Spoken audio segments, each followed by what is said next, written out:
Hi, Gene. Hey, Good to meet good to you. have you here. Good to Hi. meet you. Thanks for having me. Um, Before I start, I just wanted to ask, so I'm fairly new to this. I wonder if you mentioned at the beginning the POK community and Yep. also the Hive Mind Discord. Yes. And could you tell me where that is and what that is? Yes. Yep. The I will start with the Hive Mind that we have. The Hive Mind is for people that are doing the awakening curriculum and Okay. coming to the increase that we have and coming to the retreats that we have is for people that are actively working with the curriculum. We have created a Hive Mind for them. Okay. So we don't have a hierarchy with people that are guides, and some are senior guides, and some are super I senior see. guides and all that. We have a hive mind where I see. everybody are having experiences on the path. There are not anybody who are better or more advanced or than anyone else. We all have experiences that are value to everyone else. So therefore we have the hive mind. So it's not like, for example, with other places where you can have a guide and somebody who's Right. above you and all that. We don't really believe in that. So the High Mind, you can get access to via. We have now spoken with you, so an Yeah. email to Todd on unfetteredmindfulness@gmail.com, and then he will send you the link to Discord. And Okay. In Discord, there is so many different threads. There's different threads for all the different fetters, but there's also a thread for neurodiverse people, and there's a thread for people that are specifically interested in Buddhism, and there's a video share, and there's so many different threads. And it's basically that when you're doing the curriculum, I can recommend you to start with the first fetter, and the first lesson in the first fetter. Start at the beginning and kind of use it like from the beginning, take it in sequence, all of it, so you have an idea of all the tools in your tool belt. And whenever you have a question, go to the thread in Discord and ask the question in there. And then the hive mind is there to help you or guide you and say, I think you should watch this lesson instead, or you should do whatever. So you will be guided by the hive mind. Um, so that is with the Okay. awakening curriculum, yeah. POK And is a group called Perfectly Okay, and it's uh-huh. a group that originally came from Jeffrey Martin, From the Finder's from the course. Finder's course that Jeffrey Martin he made. And they made their own group where in the beginning they talked about the Finders, and now they have kind of like, they're not really in the Finders anymore. Instead, they're inviting so many different Yeah. speakers to speak that are coming and speaking there, and they have a group and a Yeah. meeting It's like basically, basically yeah. every single day at every hour of the day, and it's about a plethora of things. It's not only the awakening curriculum; it's also about crystal healing, and it's like Oh, everything. But they cover lots of They things. cover a lot. They Yeah. had, yeah, Byron Katie has been speaking, and so there's Yeah. like so many different that are speakers there, and they have a newsletter that's coming out every month where you can see the full program for the entire month of all the things that are going on, and they hmm. have an archive of recorded things, so you can go back in the archive.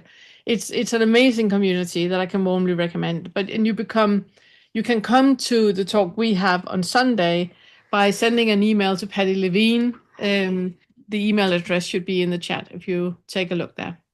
Okay. And this chat here? Yeah, Yeah. yeah, it Yeah. should be here. Leela posted Leela Okay. it. posted it earlier. Yeah. Okay. All right. Well, my question, actually, you've been answering my question. I came here with a question, but you've been answering with every person, and especially with Carolyn, this last time. Um, but I'll ask the question anyway, because maybe it's worth even elaborating more. And that is, so I started, listening to um, your videos, and one of the themes that you seem to keep mentioning is this idea of if you get a feeling, just being with it instead Mhm. of like thinking it away, which I guess Yeah. is what you call bypassing. Yeah. Sometimes. Sometimes it is. Yeah, sometimes it is. Okay. You know, just just be with it. And I guess my question was, and I think I have a glimpse of it after, your conversation with Carolyn, but it's like, because you say, well, that's the goal, is, like staying with it. And I guess my question was, well, if you stay with it, what then? What does that lead to? What is the point of it? I mean, I know, you always have to be careful about this leading to that and having a goal. And but and I do kind of resonate with that, because I'm an acupuncturist, which is where the acu comes from in my name. And one of the things I do is, with patients who come with phobias or fears, or especially unresolved grief. Maybe you're familiar with EFT, emotional freedom technique, the tapping thing. And it's along the same lines. You just focus people on, that feeling, and, the more, and sort of talk them through it, very much like you did with Carolyn. And in that case, very often the pain, that a certain memory evokes, if you concentrate on it and do the tapping, and I don't even know if the tapping is really necessary, but, it relieves it. And I'm just wondering, okay, so how is that relevant to this work? It's really funny you say it, because I was supposed to have made a video yesterday, and then I made a video about something else, but I was supposed to make a video yesterday about what's the point of it. I mean, what's the point of dealing with trauma and feeling into the body, and what's the point of it? I mean, isn't it enough that we just know and work with and seeing that there is no separate self, and that's enough? Because when you understand that, then, like Carolyn said, that everything just falls away. There's nothing else. And it's partly true. It's true for the 5% that is a conscious mind, but for the 95% where all trauma is stored, it's clearly not true. Because we still see people that are awake, where they're aware that there is no separate self, but they can still get startled if they hear a gunshot, or they can still get concerned or feeling fear if somebody's arguing. Like Gitte was talking about earlier, when her coworker is yelling and shouting, she feels fear in her body. She knows there's no separate self. I mean, she's one of our supporters. She knows that there's no separate self, but her body is still reacting.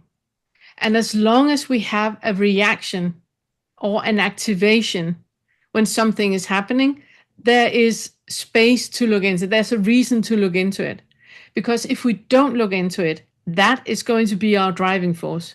We're going to try to defend or maintain or push away why I shouldn't look into fear, because there's no separate self. So I don't need to feel fear. I don't need to dive into it. It's just making matters worse if I do that, because there's no separate self. But if the body feels it, you're bypassing what is happening. And we're not saying that you should make it into more, because you can't if you're not adding any thoughts to it. What we're saying is, stay with that. Instead of being so quick with getting out of the door and not wanting to feel and diverting in all the different ways, can you be in a body where fear is arising? Because there is no such thing as fear. There's a contraction in the body, there's an activating of the nervous system, there's release of different hormones that you either fight, flight, freeze, or please your way out of it. Those were conditioned long, long, long ago. But it's still a reaction. It's a bit like if you get a dog from the shelter and the dog has been mistreated its entire life. It doesn't help that you say, but you're fine now, little doggy. You're fine now. It's still shy to be petted. It's still eating all the food right away because it's afraid somebody else is going to take it. All of that is still a part of it, even though that is very much aware that it's in a loving family right now, everything is fine. So treat yourself like you would treat a shelter dog. Allow it to feel what it feels. That when it's shaking and getting nervous, you take it up and you pet it and you calm it. Do that with you. And the thing is that when the trauma initially was created, we didn't have the intellectual capacity or emotional capacity or psychological maturity to take ourselves up and caress us because we were kids. Much of it was pre-verbal. So because we didn't do it then, it has been with us all our lives. And we're just trying to avoid feeling that again. But the feeling is not that bad. It's just a feeling. And when you remove the label, it's something that you can be with. And like you saw with Carolyn, it's something that is so fleeting. It's arising, it's taking up everything, but she's allowing it to take up everything. And suddenly it's just gone. And now it's something else. So you just move with that. So we're doing it to answer the question, very, very long. To answer the question is that when you allow for things to be as they are, and you're not trying to change it in any way, you're setting you free, and you're setting other people free, and you're in a world where nothing needs to change and nothing needs to happen. Because whatever is arising, it's okay. When I feel fear, it's okay. I can be in a body that feels fear. I'm meeting myself with love. When you feel fear, it's okay, Dean. I can take your hand. I can sit with you while you feel fear. I can be with you while you feel fear. You don't need to change. Like we started by saying, there's no taboo here. You can talk about anything you need to talk about because we are okay with those parts in ourselves, which means that we can create a space where you can be okay with the same thing in your space. And that's why we do it. That's why we look into it. And that's why we create space to it. All right. Well, thank you. And could you just explain when you talk about bypassing, could you like with Carolyn, you said it's something, Carolyn, you're bypassing. Yeah. Could you just explain what you mean by that? I'm not exactly clear. It's when I see with Carolyn, it was very, very visible. She's very open, so she's very easy to read and see what is arising on the inside, which is just making her empathic and lovely to be with because it's like an open book. So it's just wonderful.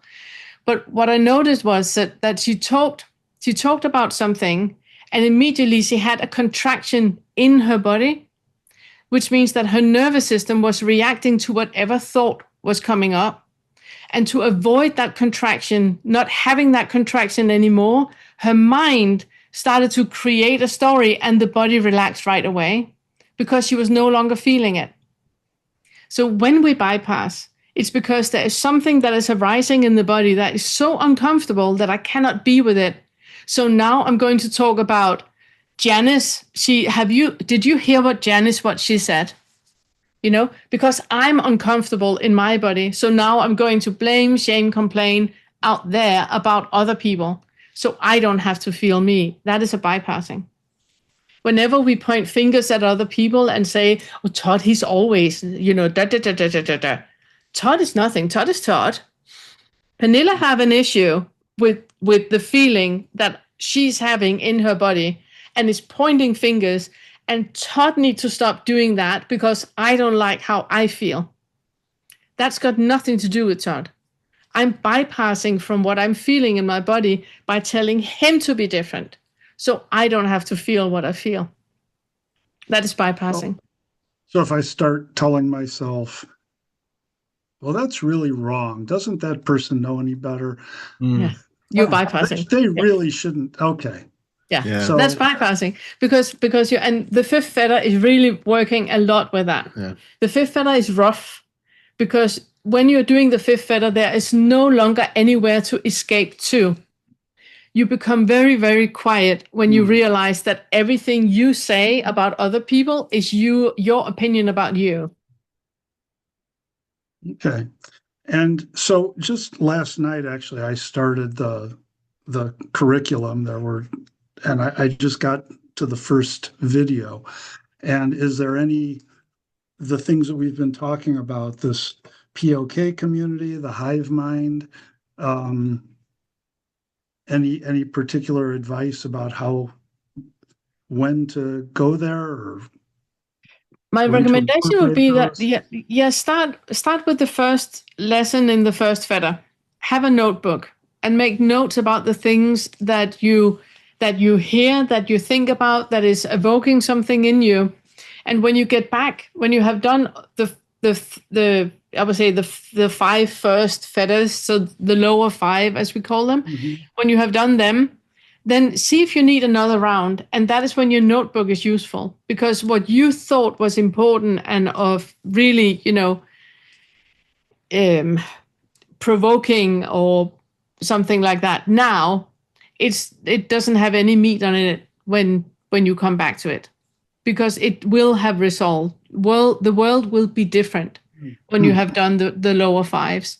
So that's why I'm really always suggesting people to make notes, journaling about what is happening, because it's so useful for you to keep updating yourself and noticing the updates that are happening without your knowledge.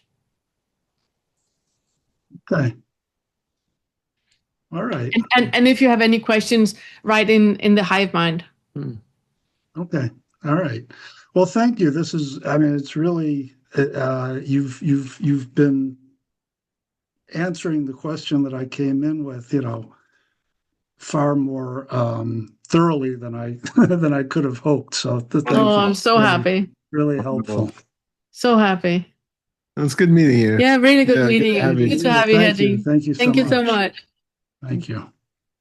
We have created a course of our first feather material. This course will walk you step by step through all of the ways in which identification is created and selfing happens.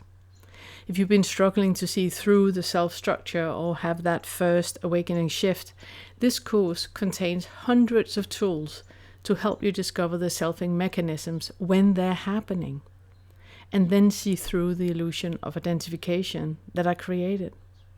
Along with over 14 hours of videos, this $49 course contains a full book worth of summaries, extrapolations on the videos, written inquiry suggestions, and other text. So work slowly, leave time for integration. This is powerful material and it can be life-changing.